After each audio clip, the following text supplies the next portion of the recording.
I have 5 tips for improving your logo design process and make things a little bit easier for you and maybe make you more efficient. So with tip number 1, we want to understand our target audience and make sure we understand the pain points of what's going on with the audience in your niche before we open up a design program, because we could spend a lot of time making something that looks super cool but isn't really recognizable and just not what your audience is used to seeing. And this ties directly into tip number 2, which is researching your competitors. We want to see what's going well and what's maybe not working with their logos. So we want to look at competitor logos to see in the audience that you are trying to reach what is already out there that people are used to seeing. Because when you enter into this category or this niche and you get in front of people, we want to make sure that you're recognizable. And we're not saying that you have to do something that's exactly the same as everyone else. But for example, if you're going to design a logo for a high-end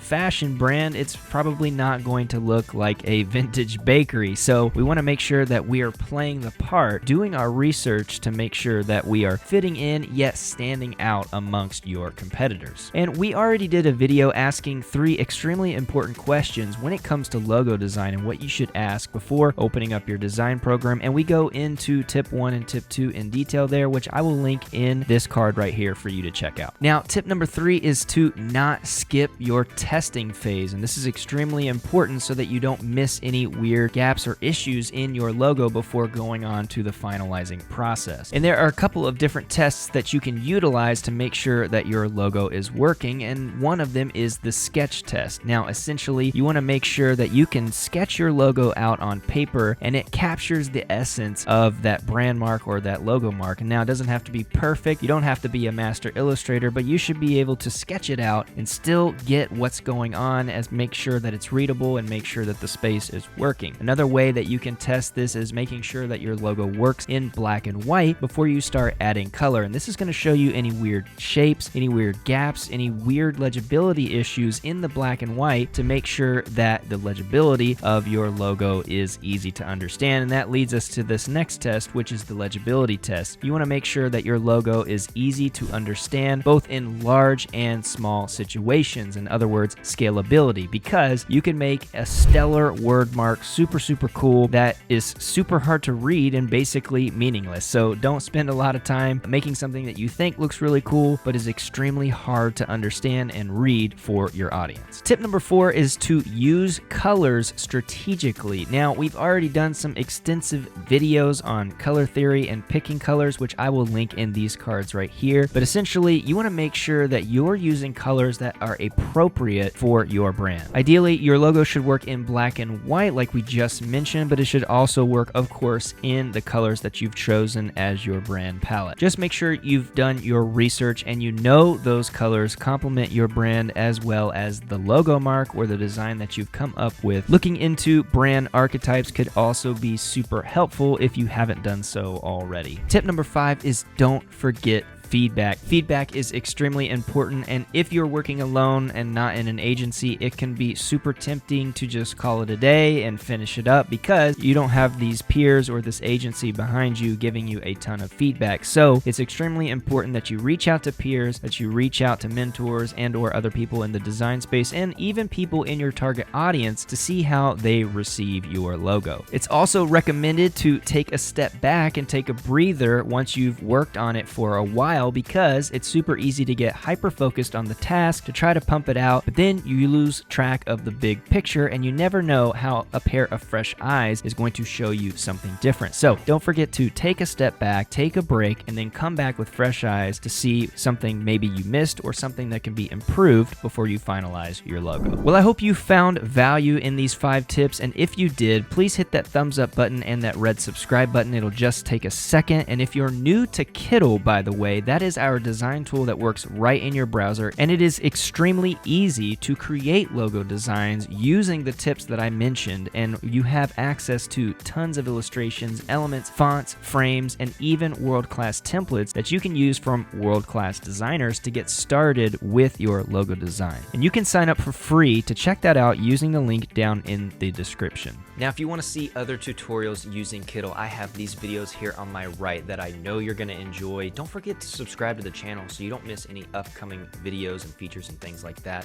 Thank you so much for watching, and I will see you in the next video.